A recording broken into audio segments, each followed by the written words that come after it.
Welcome everyone. Welcome to using middle school supply and demand data for decision making for the Northern Inland region. So I'm sure everybody is very familiar with Zoom at this point, but just a little bit of housekeeping. If you have any questions, we will be monitoring the chat, so feel free to put your questions or comments into the chat. And there is closed captioning. I don't know if you can see it on your screen, but there is a button that with the CC icon. So if you want to turn on live transcript, you can turn that on by just pressing on that CC live transcript button. Also, if you can't hear audio, if you have any problems with audio, I'm going to go ahead and put in the call-in information here into the chat for your convenience. That way, if for any reason you can go ahead and call in to listen into the presentation. We'll also be sharing the slide deck after the webinar. So we'll have that available to you and the recording, and we'll post it to the IES YouTube channel in the coming weeks. And what else? And this event is being recorded, so you'll get the materials in the coming weeks after the webinar. So I'll pass it over to Mary now to introduce the presenters. Thanks so much. Thanks very much, Melissa. So hi, my name is Mary Ronner, and I'm with the Regional Education Laboratory West at WestEd. We're really glad you're here and excited for the conversation today. I'm here with my colleagues Frances Reed and Melissa Josue from WestEd, and our partners at the Centers of Excellence for Labor Market Research, Michael Goss, Sarah Phillips, and Nora Serenello.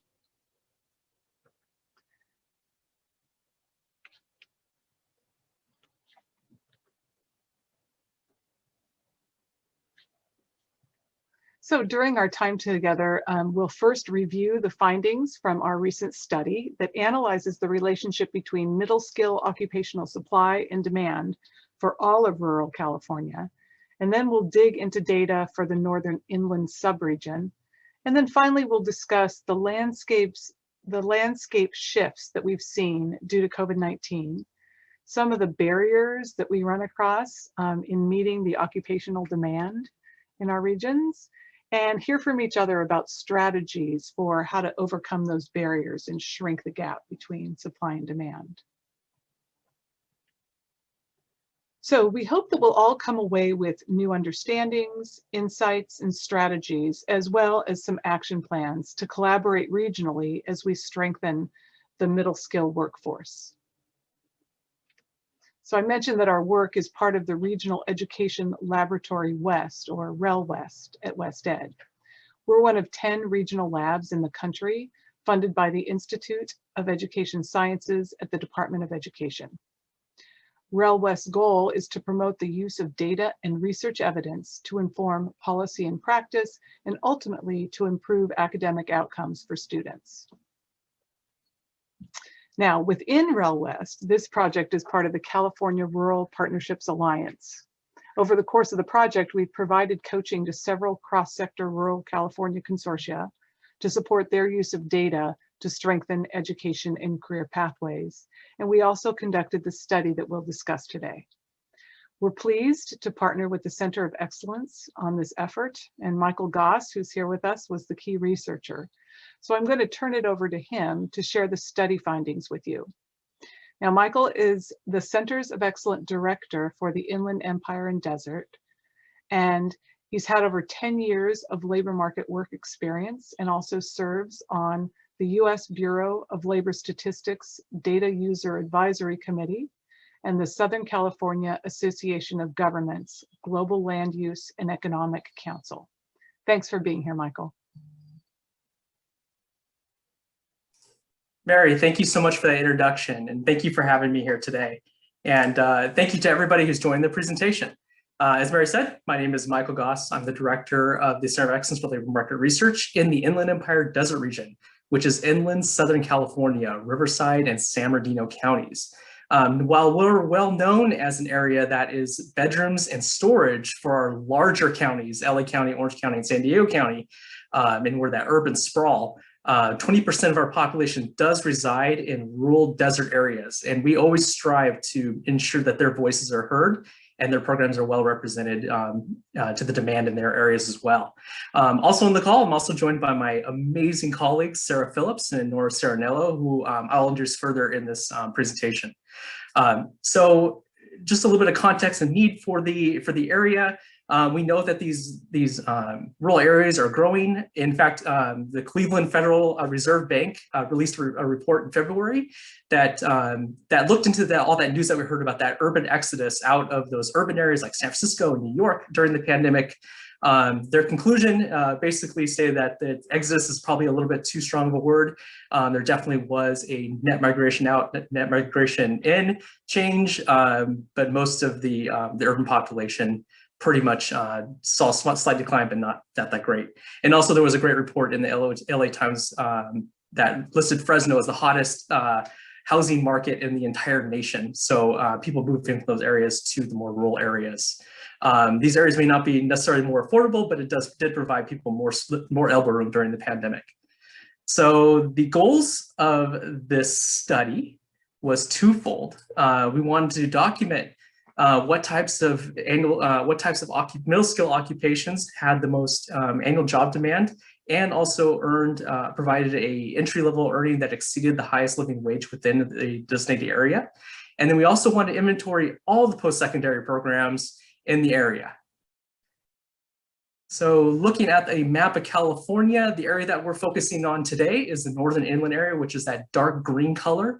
The population during the course of this study was projected to increase 1.2% between 2017 and 2020, and adding just under 7,000 more residents. So we need to look further in that study to see how that population actually did change post-pandemic once we get out of it.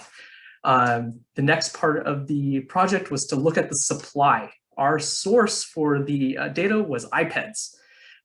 They provide data on all post-secondary institutions that receives federal student aid, that provides federal student aid. This includes colleges, university, technical and vocational institutions, including our fantastic California community colleges. So in this area in particular, we found 5 community colleges and 1 private for-profit institution that collectively had about 27,000 students. The report also looked at all those credentials and awards offered by the SIP programs. So we looked at associate degrees and post-secondary awards, those that were more than 2 years, but less than 4 years, 1 year, 2 years, and those that are less than 1 year. So on the occupational demand side, we looked at middle skill jobs. And what are middle skill jobs? Middle skill jobs basically are occupations that require more than a high school diploma, but less than that 4-year bachelor's degree. So that includes certificates and basically associate's degrees. We also use the COE methodology, which expands the methodology, expands it beyond a little further upon that educational requirement. For example, registered nurses in California, it's perfectly acceptable to not have a bachelor's degree, although the labor market data says that they require a bachelor's degree. So we include those types of occupations, and we also include high school level occupations that require certain types of certifications that can be trained by the California community colleges. Within the Northern Inland area, we found that 38% of all the jobs were middle skill jobs, and they were expected to have about 10,000 annual job openings over the next, or during that projection period, 2017 to 2020. And we also looked at the annual job openings, which is the number of jobs that are available for growth. So it's jobs that are expected to grow in an area because there's just more employers, there's more need for jobs, so they have that growth, but also replacement need. So those jobs that people either they retire from, they move out of the county to another area, they promote to a higher job, there's a job opening and that has to be replaced. So that's our replacement need. So it's job growth plus replacement need. And that's our annual job openings. And then we looked at all levels of earnings from the 25th percentile. In this particular study, we call that entry-level wage, assuming that people come into an occupation at the low end of the scale. We looked at the 50th percentile, which is the median. And we also looked at the 75th percentile, which is we call it in this report, the experienced, assuming that as you progress in an occupation, you'll earn more over time. in that occupation. And then we also looked at the MIT living wage calculator. So we wanted to see what the living wage at the time was for a single adult in the highest county in that area.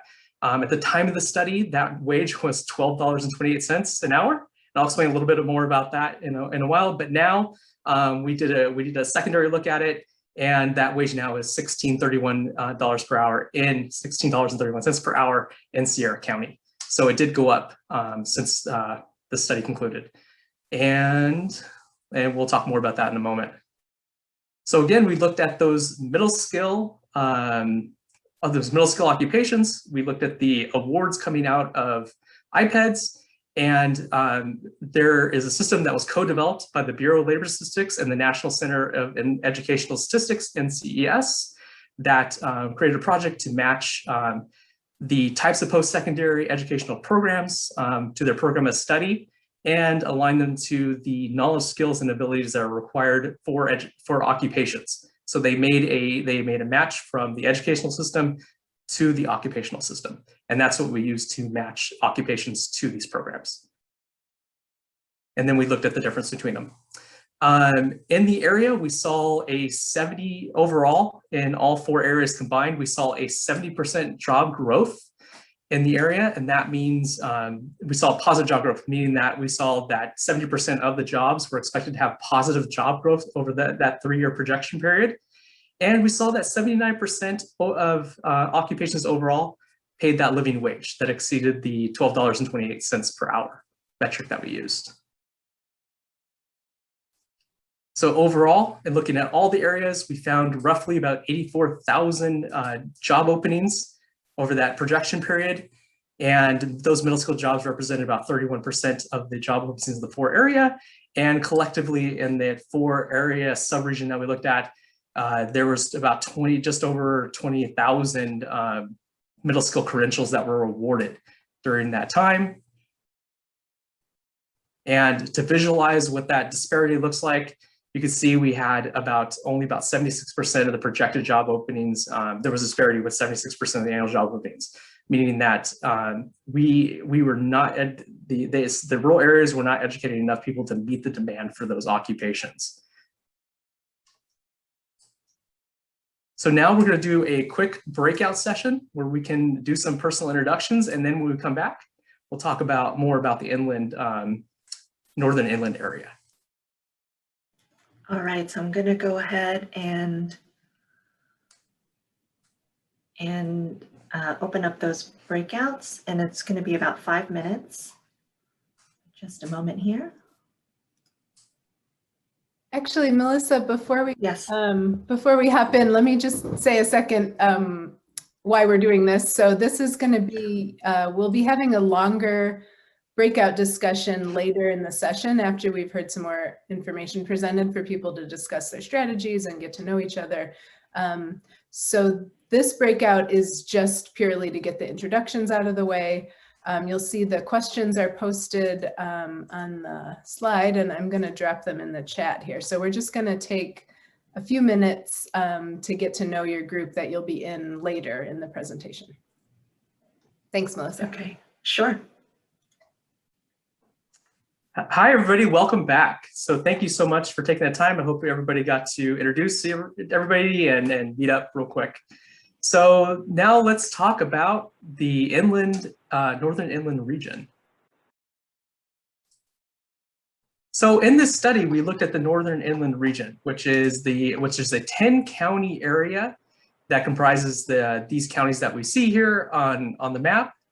And how we determined if a county was rural is we used the federal definition from the Office of Management and Budget for that rural definition to understand what was rural in the area. And then we looked at these 10 counties, and also to break up these areas, we also took advice from looking by commuting patterns. And then we also took advice from my former colleagues at the Employment Development Department, Labor Market Information Division, Sheila Stock and Randall Weaver, about which is the best way to split up the northern area into these subregions that we're looking at today.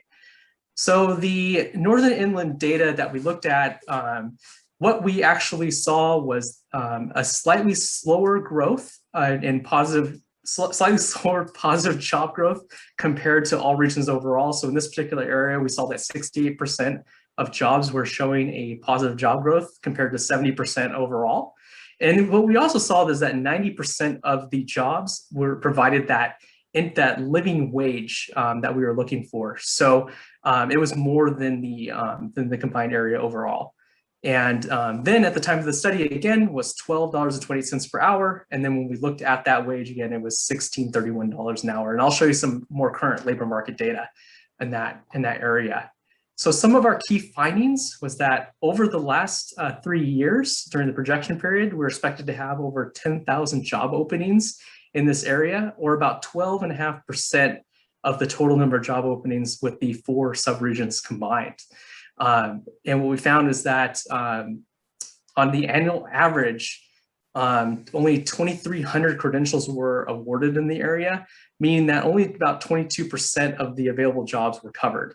So that indicated that there is definitely an opportunity to expand programs in this region to have people qualified to enter these middle skill employment jobs. We did find, looking at the top 50 occupations in the packet that you provided, that was provided to you earlier before this presentation, we did find that at least 4 of the occupations in the top 50 had a surplus, meaning that there was more awards provided for those occupations than there were available job openings, and those were hairdressers, stylists, cosmetologists, police and sheriffs, firefighters, and welding occupations. That doesn't mean that these programs should automatically be canceled, but it is a good opportunity to take a look at those occupations, look at those programs to ensure that the students are finding employment after they exit the program, or if they have to move out of the region to find that employment. So this is our look. We have the slide just showing just the top 10 the top 10 occupations in this study. Again, your packet has the top 50 middle skill occupations. So these are the top 10 occupations that we saw. And when we add in the data, we look at those annual job openings and we look at those the credentials awarded for these occupations. We found that office clerks was number 1. Office clerks at that time were projected to have 557 annual job openings. So those are 557 jobs that are available each year during this projection period. But we found no programs that trained towards these occupations, meaning that there was a deficit of 557. And then when we looked at the wages for these occupations, let's see. We looked at the entry-level wage, but the packet again gives you the wage spectrum from the 25th percentile of the 75th. The office clerks in particular had a low wage of $12.09 per hour. That was below that living wage standard at the time. The next one down, secretaries had that wage that exceeded that living wage standard. And again, this is the 25th percentile, meaning that 75% of these people in these occupations make more than this wage. So it's good to assume that when a student exits the program, they'll probably end up on the lower end of the scale. And we want to ensure as quickly as possible that they earned a wage that would meet the living wage standard in any area. And then if we, because we didn't want to leave you hanging, we know that this pandemic happened, which is probably one of the biggest disruptions in the labor market that I've ever seen, save the Great Recession and the Great Depression, which we don't even have data for that's comparable to today's data.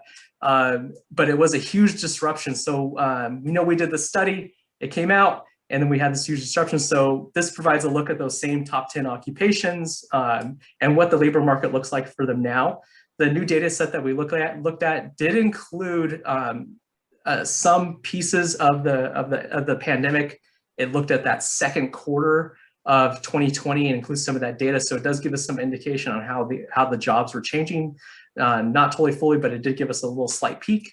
So we could see with the first number shows what that occupation, the projected number of annual job openings that occupation has now, and then it shows the difference between what it was during the study. So these office clerks general, now we expect them to have 479 annual job openings, and there was a deficit because of the changes in the labor market. There's 78 less. Still, we didn't see any more programs. We looked at the most current IPEDS data.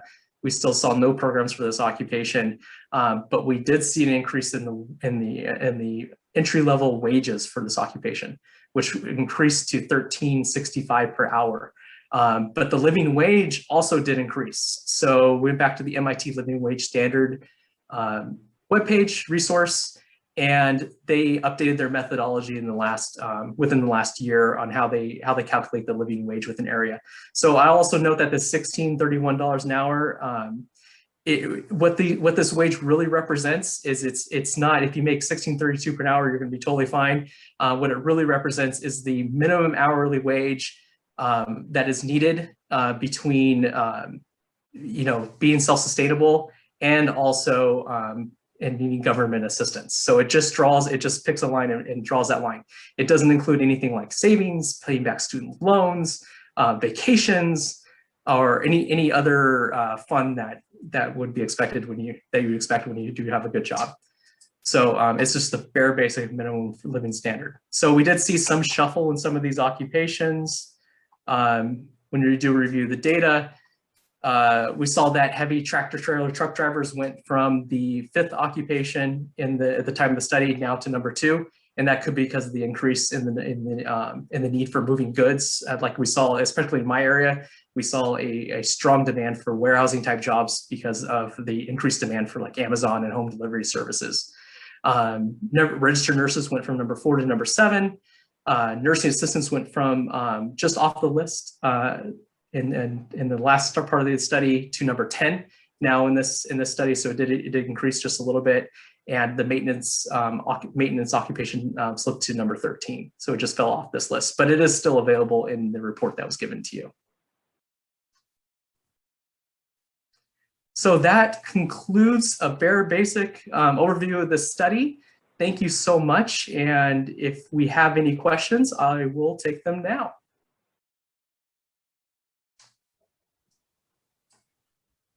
If you have any questions for Michael, feel free to just unmute yourself and ask, or post them in the chat if you'd rather.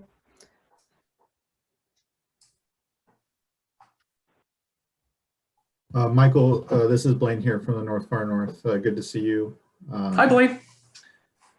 I'm just curious if you could draw any parallels. I know this data was leading up basically the culmination to the COVID global pandemic.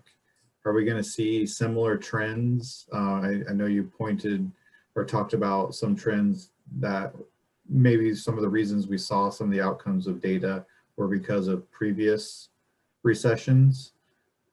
Is there any parallels or anything that you could say that we might need some additional research and that coming here in the next 18 months? That's a great question, Blaine. So this pandemic was unlike anything we have ever seen. It basically turned everything that we saw in the Great Recession up on its head, so to speak. Our more dense population areas tend to fare recessions better than more inland areas because they tend to have a better mix of those types of occupations that will that can weather the storm, so to speak, on an aggregated basis. But this pandemic, what it really did, it basically destroyed all those in-person type jobs. That's never really been seen before. So any kind of entertainment, fun, in-person activities, those were all disrupted during this pandemic, which really affected, when you really think about it, it really disrupted a lot of our students who are working while they're in college, and didn't really disrupt us who can take our jobs and work from home.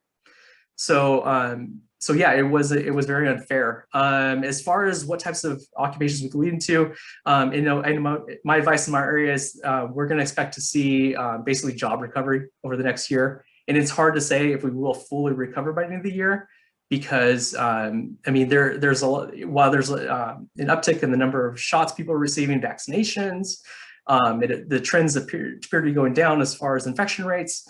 There's a lot of talk still about those variants that could come back and disrupt us all over again. We just don't know what's going to happen over the next year. Hopefully, I'm positive, I'm optimistic, but the bottom line is we just don't know yet. And there is no past indicator on how this will turn out. Thank you. Thank you.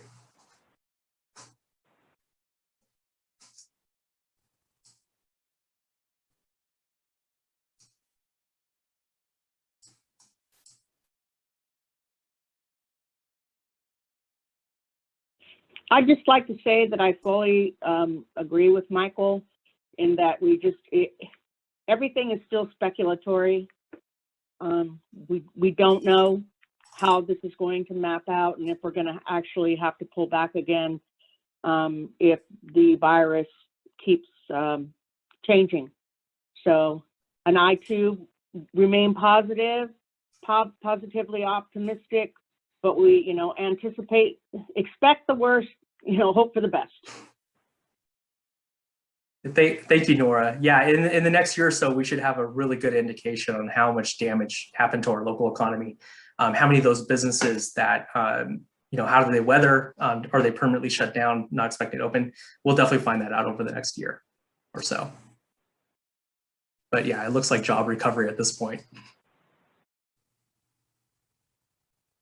Yeah, and I am also, a lot of our colleagues, I think Sarah has done research around resilient occupations, or we call them critical workforce occupations in my area.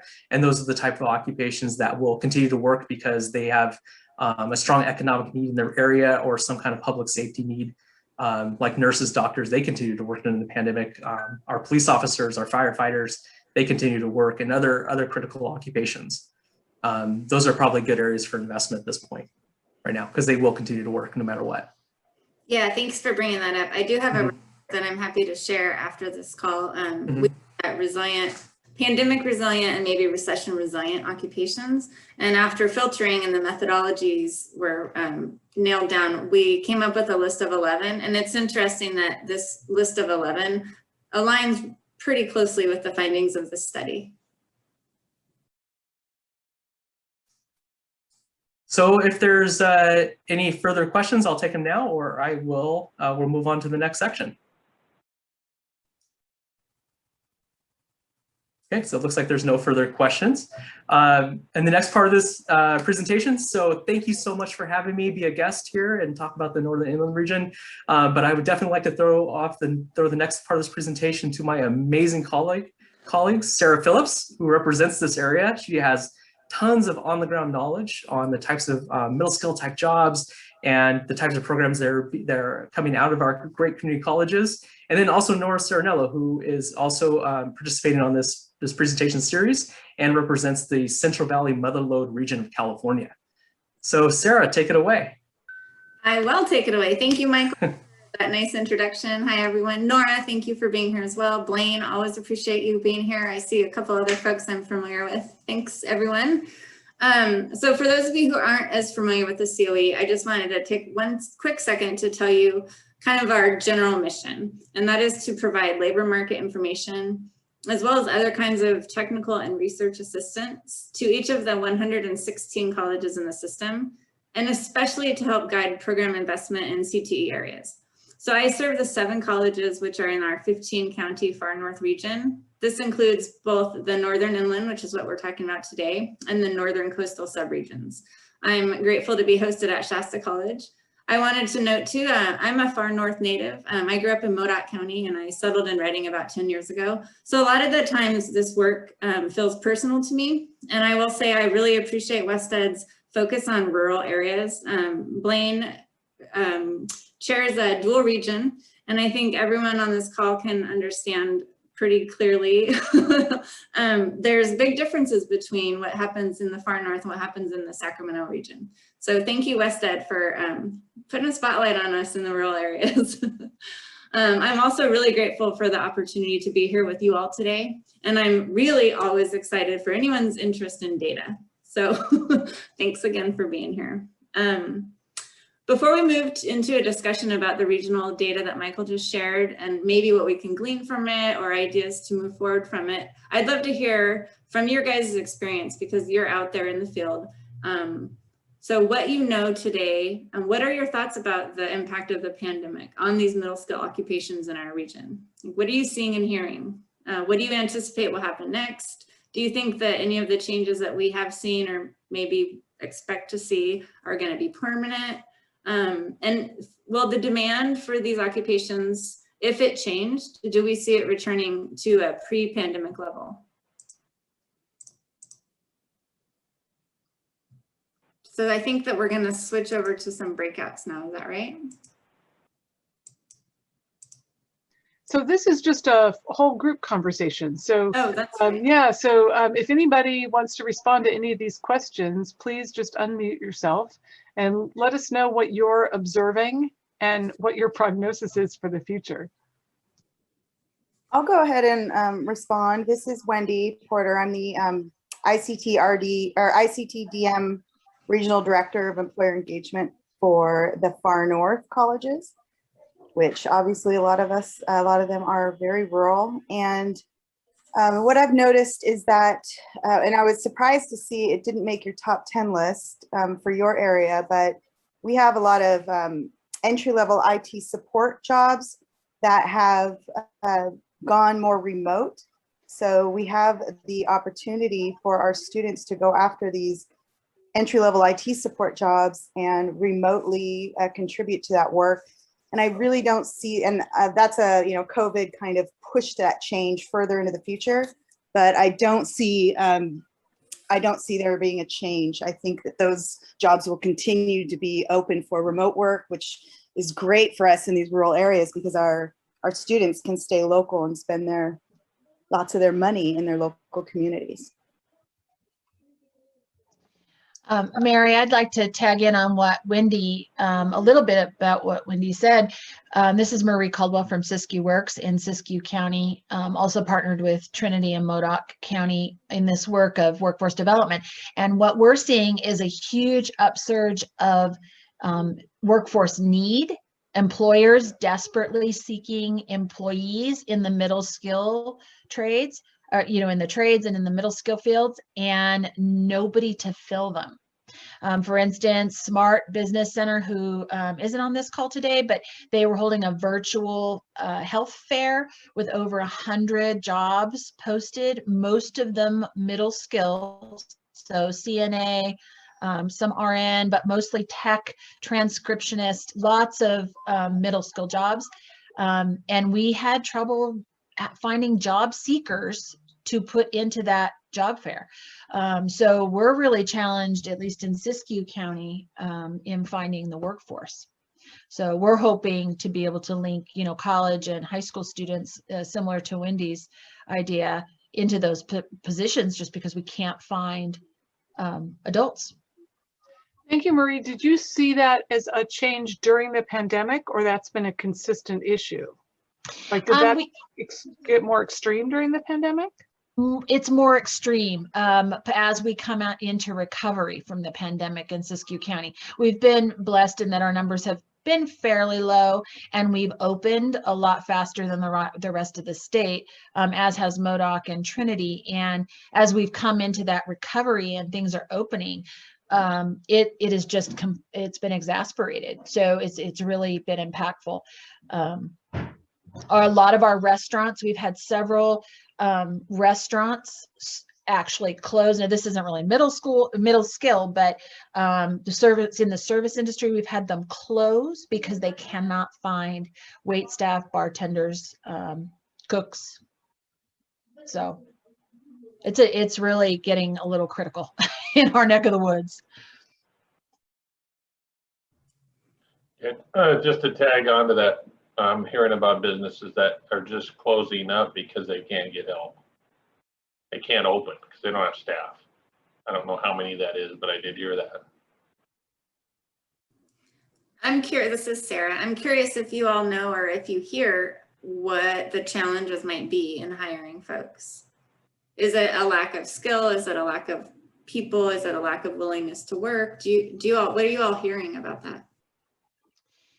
And this is anecdotal, so please don't hold my feet to the fire, but we're seeing a combination of applicants that are not suitable, so lack training, lack soft skills, as well as just the sheer number of folks not being available. So particularly with the medical field, you're looking for a specific certification. And if they don't have it, it's hard to put them in place, as you know, as a CNA. Another issue that's hitting the fan in our neck of the woods, our local college cannot find a director of their nursing program. So it's becoming very critical that they're down to, probably by July 1, they'll be down to only one full-time employee, and they cannot find replacements for their instructional staff. So, framing this within the pandemic, I wonder if folks are moving to more rural areas. I'm a little surprised to hear that it seems like, based on what you said, that it's the skilled employees are decreasing rather than increasing. And what do you make of that? Most of the folks who've moved in, at least, again, this is anecdotally that I've observed in Siskiyou County, bring their jobs with them. As Wendy's indicated, so many have been able to move out of their urban or suburban environments and bring their jobs with them. They can work remote. So they're not really looking for jobs. They're looking for a lifestyle change. And two, this is Trudy. I'm the regional director for employer engagement for health workforce initiative. And for like nursing, as Marie was saying, prior to the pandemic, there were a bunch of them that were getting, after going through the burst bubble, and they had to continue working. Then it started to get where they could, get close to retirement. And then the COVID hit. And so there's been a lot of burnout in nursing. And so we're losing our staff that way. And they're just going, if they still need to work, they're going in totally different directions because the COVID hit them so hard. I'm not sure how that will return after the pandemic. I don't know that any or all of them will come back into nursing. And then also, I think it was mentioned, the specialty certificates are an issue for a lot of industry. We don't have the training programs for that up here. And then there may not be the staff to put into it because some of the hospitals are small. So, and then two, I don't know how the issue is going to be because some of the facilities are wanting students to be vaccinated, and not all the students are wanting to do that, and it's not a mandate. So we're not even sure how that's going to play out as we roll this out. So there's a lot of issues going on in health. Yeah, it's almost a perfect storm in some situations that existed previously, where there are many complex issues that feed into, talking to one program where they have 75 eligible people for, I'm going to say this wrong, sonography, right? That's like, so there's, 75 people that can start a program, but they can only accept 15 because they only have enough spots to do clinical placements for 15. So there's many different layers in, from the college component to the industry partner component to the simple fact that you have accrediting bodies that oversee all of that. And so it's almost like there's this little cluster of a perfect storm that limits us from meeting labor demand. And it's very complex. I hear different things every day about just these different complexities. We want to talk about forest management and mitigation. The state throws a ton of money in our rural areas. It's something that we need to do to protect our communities. We see it ravage our communities in these rural areas year over year. The state throws a ton of money to do mitigation. What that does is it increases a demand for middle skill people being trained to run chainsaws, cut down limbs, clear debris. It's not a high level of training where you need an associate's degree or even a certification. But it takes time for those programs to get those training stood up. But then there's a lot of money on the table and not enough practitioners to deliver that training. And then also not enough companies to hire these folks to go out and get those contracts. So they're you know, from forestry mitigation to our nursing to just even, you know, like Marie said, a low skill where, you know, there's people moving in groves to the rural area. I live in Corning, small rural area, Tehama County, one of the counties that's outlined in this, and housing has went through the roof because people are moving from the Bay Area and from Sacramento and from San Jose, porting their jobs because they become rural, because they come remote and they're doing their jobs from home and have moved into their second homes. My dean at Lake Tahoe talks about how they've been busier than ever, and it's not because of the tourist industry, it's because everybody's living in Tahoe now.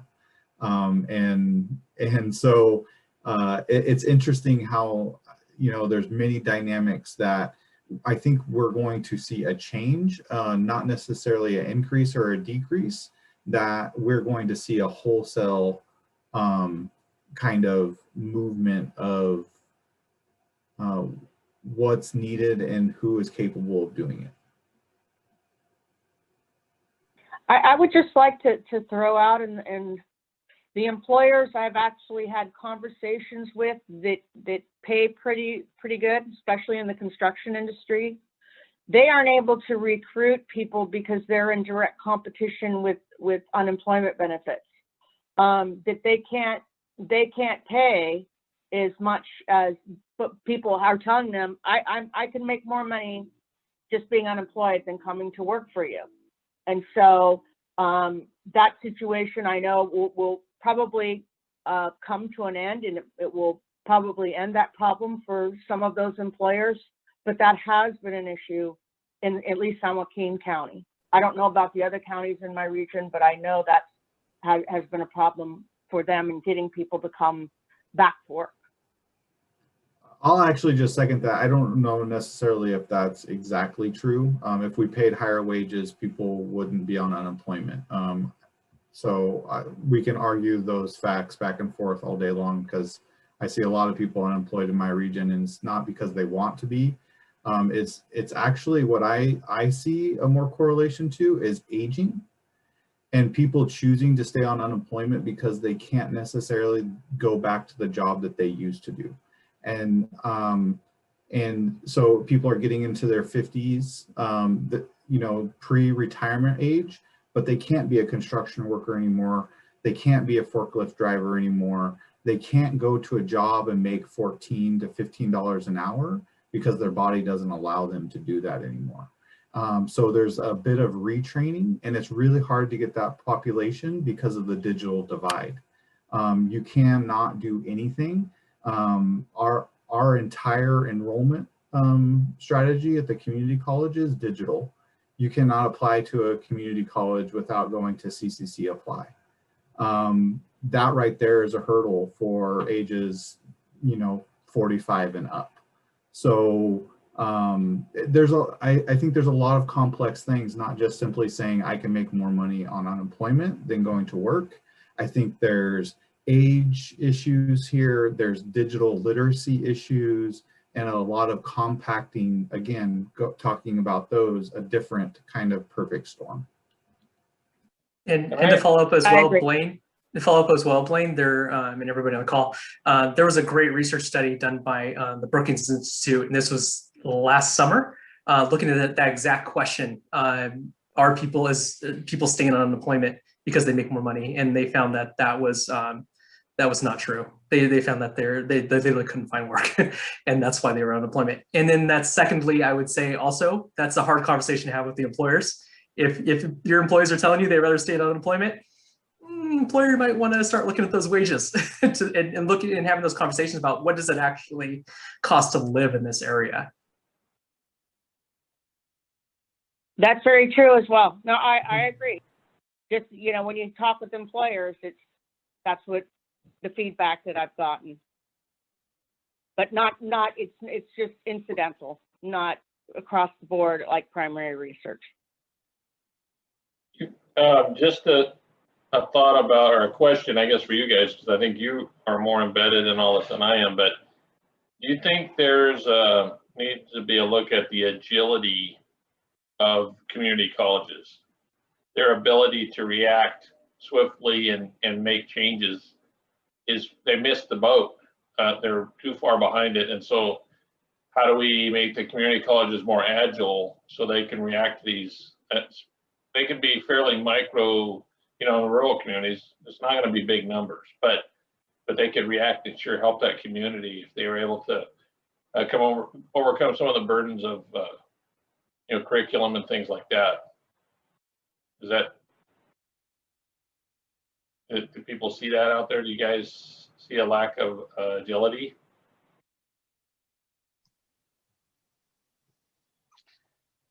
So I can definitely say that I hear that a lot in the work that I do. I do a lot of work with community colleges, and the colleges are equally frustrated by the process that has to be completed in order to shift training programs and, you know, get curriculum approved. And so that is a real issue for sure.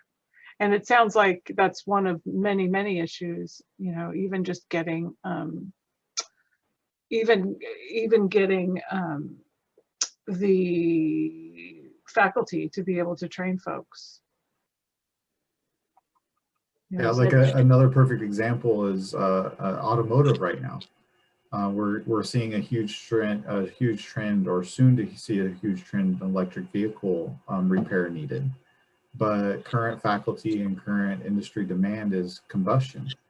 And that's going to start changing. And so there's early conversations about how we embed electric vehicle training in our combustion programs, and trying to be responsive and see ahead. So there is some nimble conversations that we're having to try to get ahead of that.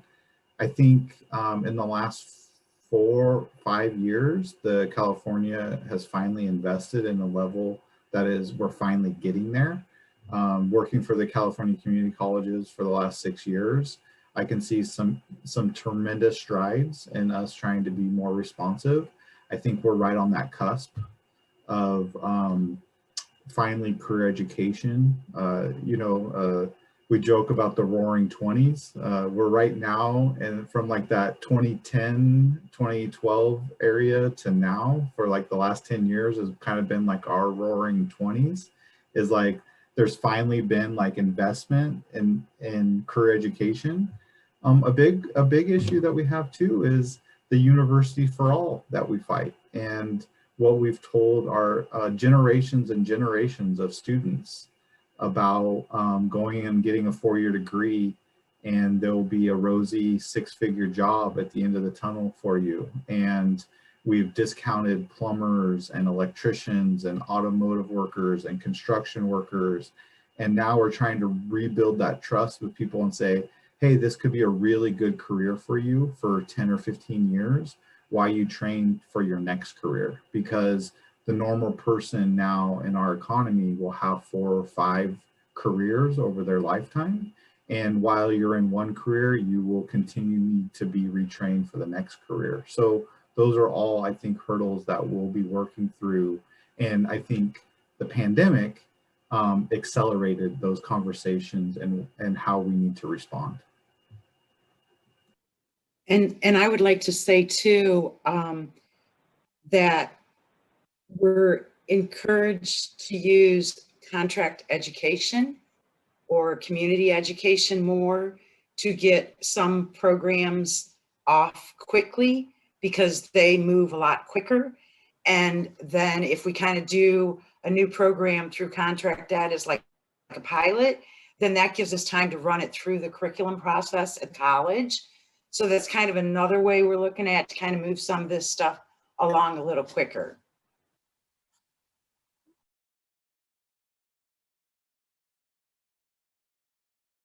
So what we had on the schedule was to shift over to another small group discussion, but we've talked about wanting to just stick with the broader group. The pandemic and the way we've woven in the pandemic in this conversation, I'd love it if we could continue as we move to the next session. And the questions for that next section, I wonder, Francis, are you able to post those in the chat? Yeah, sure. And so you can look at the questions in the chat. So I'd like to kind of continue what we're talking about, but also, let me just pull up the chat here. What we wanted to ask is, any of the data that's been discussed, did anything sort of surprise you? What factors that you've already really been engaging with contribute to occupational supply and demand gaps? And then what we haven't yet talked about, but I'm so eager to hear more about, is what are some practices or approaches that you found to be successful in helping alignment? I guess we did a little bit because Trudy and Blaine both talked about this community colleges becoming more nimble and having strategies to be able to respond to the demand of the region. But if you have any other strategies to talk about, like what's kind of worked for you, even if it's on a small scale, and then tell us about, whether there are partners that are associated with it and how it's structured. We'd love to hear more about that. And Sarah, do you have any other framing comments as we continue this conversation? Not really. I just, I will like to note some of the work that we're doing as a region, but I don't want to influence this conversation. So I'd really like to hear from you all first. I could share that something we're doing here in Siskiyou County. We piloted it. I actually piloted it when I was at Wairika High School, and then we did it in Etna High School over the last few years as well. We have a real problem ensuring that we have entry-level wildland fire certifications completed for fire season, and over the last 4 years that's been enormous in our neck of the woods. So in fact, agencies find even mid-June they thought they had enough people, and now they're going back and trying to rehire outside of their normal cycle. So we have partnered with the Forest Service and have they actually bring the classes to our high school, the 5 courses that you have to have in order to have entry level. And we've been able, in a small scale, certify students who are going to be 18 the coming summer, and adults that might also join to meet the needs of that workforce. So that's just one way in which we've done to address that gap. And we're hoping to bring it to our adult school programs this year. The challenge, of course, is finding trained staff. The Forest Service has been amazing at putting together the field days, the hands-on component that is required to be able to certify. But as you know, they get pretty tapped coming into May all the way through summer and fall. So it has to be a winter task for them.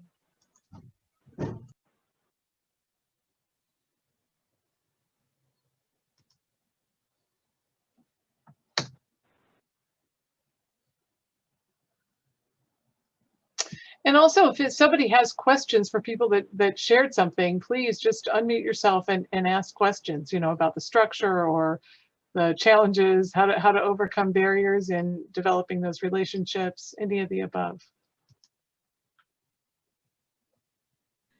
Well, this is Trudy again, and this isn't the inland. but in, it's coastal. So in Del Norte with College of the Redwoods, we did a medical office receptionist, and that was the need that the industry had brought up. So prior to COVID even, we brought industry and academia and partners like the Workforce Development Board, you know, the SMARTs, all the partners, I brought them all together. And before COVID, we could do face-to-face meetings and find out what industry needed, what skills.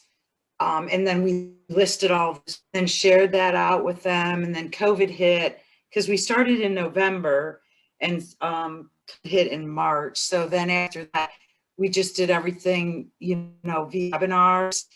And then as COVID went on, industry got really busy. So they didn't actually respond at the very, very end. So when we did, this is an example of one that we did run through contract community education, because it would have taken too long to get it.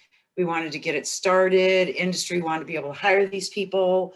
So, and it's online because then COVID hit. And so it was like, so we made it, it's an online program. So they do like a front office receptionist.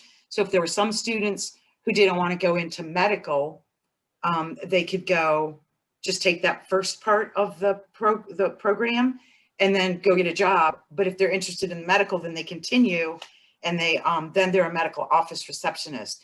And they're learning all the schools. What we did was we had a faculty crosswalk it from the medical assistant curriculum, because a lot of what they wanted was similar to that, but it wasn't as in depth. So we have a teacher that does the computing skills, and then we have another you know, teacher faculty that does the medical portion, and it's actually occurring right now. So we had 22 students in that program, and it was sponsored by some of us. Some of the industry sponsored some, HWI, so it was a really group effort. Some of them were incumbent workers, some of them weren't. So some should get jobs that didn't, and then the incumbents may get potential salary increases. And it gives them more knowledge and possibly a step up, you know, within the company. So that's one example of what we did even prior to COVID and then during COVID. And it's been great for the students. It should be great for industry. I think that first cohort ends at the end of July this year. So it'll be exciting to see the ones that weren't employed, who they get employed with. So it's a great ecosystem story that a lot of work goes into. I think that I would just want to highlight there's people behind it that power it. So to kind of answer some of these questions and piggyback off of Trudy, is that if it wasn't Trudy and some industry partners and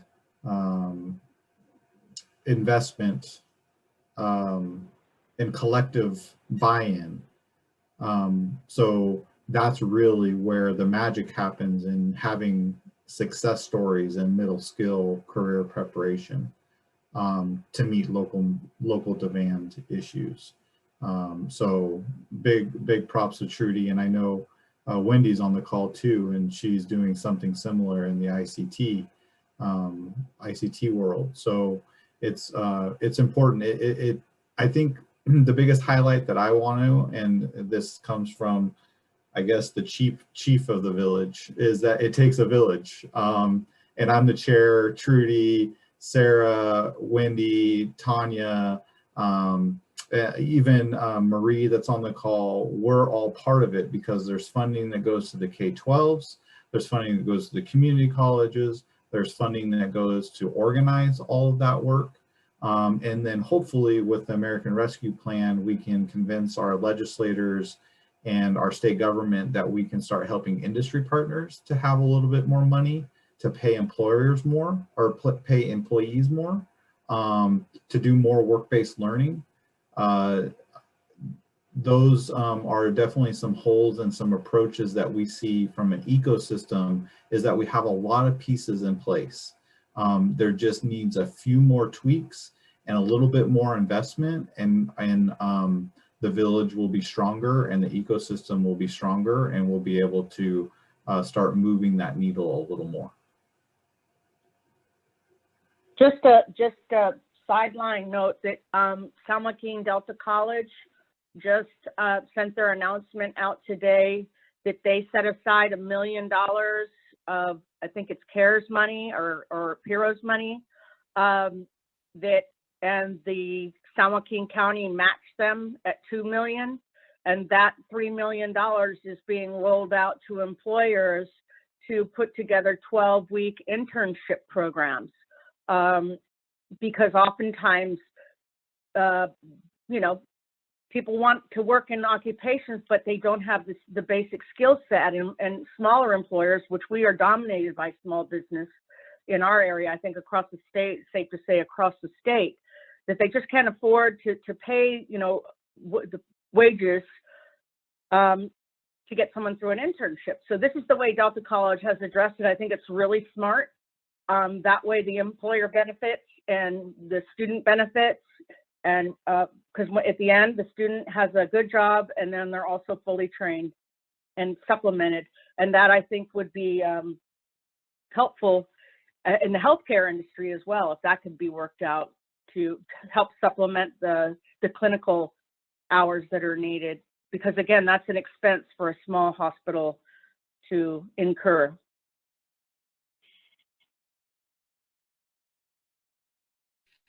I just want to also give recognition to another regional director in our region, Angela Cordell, because she helped also with the pilot that we're doing up in Del Norte. And she's our business entrepreneurship regional director. And I wanted to make sure that I recognized her for that, and the group knew, because she's wonderful. We all try to work together, Wendy and all of us, so it's great. Yeah, Blaine. Actually, I think that's an excellent point to bring up here to kind of answer this question, is that we're seeing more cross-sector work needed, or the ways we have defined our sectors within the California community colleges, or how we rolled out strong workforce, is that we're finding that we categorize them in such a way, but a lot of these jobs are blending. You know, you can't do any work without computer knowledge anymore, the digital literacy divide. And, you know, so having Trudy that's in the health field partner with a regional director that does business and entrepreneurship, there's aspects of customer service that you would find in business and entrepreneurship, and blend that with working in a medical office. Needing to know all the paperwork and how to process things. Those things coming together to have kind of an analyst middle skills training that Trudy outlined. So I think it's a perfect combination of how we look at our industries and our sectors, and see how we're starting to boil things down into skills and skill attainment that go across multiple industries, multiple occupations. And that's an important aspect moving forward of transferring skills across occupations. I think this is Sarah. I think another great example of this cross sector kind of skills from a student perspective, I know it's happening at Shasta College. Shasta College has a pretty well-known now logging program. And what they've done is they've partnered with the accounting program at Shasta. So now the accounting students are actually doing the books for the logging program. Because as we know, like we were just discussing, you know, there are certain occupations that cross all of our industries, and, you know, bookkeeping, accounting would be one of those. So I think that there's a lot of opportunity when folks can kind of get away from the silos that we're unfortunately stuck operating in sometimes. And I think that that's something that we definitely are kind of as a next step, starting to look at focusing on skills instead of industry specifically, with both the opportunity to reskill and then upskill. want to say something about, so in the we call it the restoration economy, but for folks going back out in the woods doing and creating a workforce like for fuels reduction and prescribed fire and then all the work that has to be done to clear those projects with environmental. And a lot of times it's seasonal and you lose people. So what you're saying there is just really resonating that those people could have year-round jobs. They're going to do a different job at a different season, but they need different skills for each one of those seasons, those different certifications. Absolutely. That's a great example. Great example. Yeah.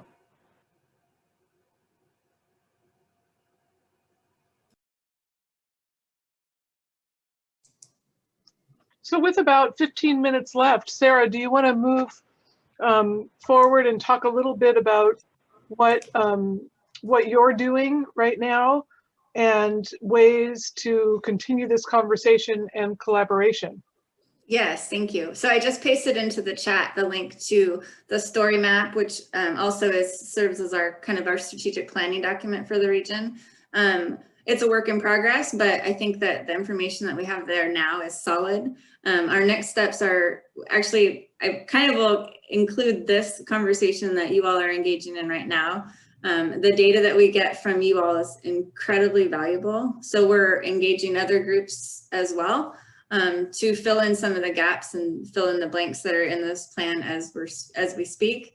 So keep an eye on that. Again, it has great demographic information. It has all of the fantastic, or some of the fantastic work that our regional directors have been doing. We have data from the CTEOS, which is kind of the best measure we have right now, where our students go after they leave our system. And then we also have, very similar to this great work that West Ed has done, more specific data that goes a little bit deeper into these middle skill occupations by sector. So I just really encourage you to check that out. And if you're interested more in engaging with us, please email me or email Blaine, because we really can't do this work without you. You know, the data that we have is as good as any data is. Without having conversations about the data, I don't know how relevant it is. And it helps us do our work better when you guys can look at it and say, well, this seems right, but I don't know about this. I think too, I just wanted to point out, Blaine has mentioned a couple of the big kind of themes, if you will, that are coming to light in the region. I think fire mitigation, obviously, probably all of us have been affected one way or another by fire. So that's a huge focus. I think that there's obviously everything that we're doing is we're trying to think about equity and inclusion. Part of an equity conversation that's big in any rural area is access to broadband internet. That's something that we're looking at as a region. Blaine mentioned this shift to electric vehicles. I think that there's probably going to be some shift from the way that we traditionally train our police officers going forward, maybe more of a community health kind of aspect there. Again, the skills across industries is something that I'm going to keep pushing for because it just feels more relevant and it feels more like the way the world works. And then also it's really interesting, just last week, it was announced that one of the state prisons in Susanville, which is Lassen County, is closing. They right now, that prison employs more than 1,000 people. And that's a huge number of people in a very small community. So I think that's a takeaway to consider always in our rural areas, right? Is when we lose a big employer, it can have really devastating economic impacts. It can also maybe be an opportunity. As I mentioned, I grew up in Modoc County and the mill there closed in the 80s, and it's a completely different, almost kind of devastated, very sad place right now. So the work that we do is really important. And again, I think that you all, your feedback and us partnering and continuing to have these conversations is the only way that we're going to make any kind of difference. So thank you for being here and talking with us about it. Please be in touch too, because now that I know who you are, I might call you if you don't call me. Thank you, Sarah, for everything you do. You know, research is a cornerstone. One of the reasons why I'm so happy to be a part of this work is that we make data-informed decisions to create programs that lead to labor demand. And we couldn't do this work without the people like Michael and Sarah within each of our regions and across the state. I threw my email in the chat along with some other links that I think are extremely helpful to our website and to a phenomenal economic update that our Centers of Excellence does bi-monthly. But there's lots of resources out there. The link that Sarah shared to our story map is constantly being updated. And as you read through there, it's about an 80 or 90 page document alone, but it probably links to hundreds of pages of research, middle skills research, labor demand. And so it's really a wealth of knowledge. And I think the more that we use data-informed decisions to grow our career education programs at the K-12 level that lead to community college, post-secondary certifications that lead to industry, well-paying industry jobs, the better off our communities will be in the rural areas of the North State. It's where I grew up, where I plan to raise my child. So as a collective, we hopefully will be able to meet the labor demands as K-12, LEAs, community college industry partners, and all of the ecosystem researchers and regional directors. So I appreciate you doing this research and sharing it with our region.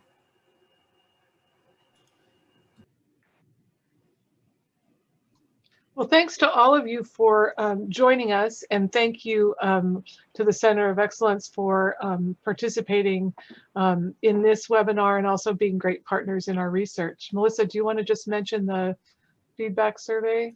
Yes, thank you. We have a feedback survey. We invite you to share your thoughts about today's presentation. Really brief survey. The link is there in the chat. Also, there's a link to a copy of the slides, today's presentation. And I also wanted to mention at the end of those slides, we have a list of all the references from today's presentation if you wanted to take a look at that. And thank you so much. Very rich discussion today.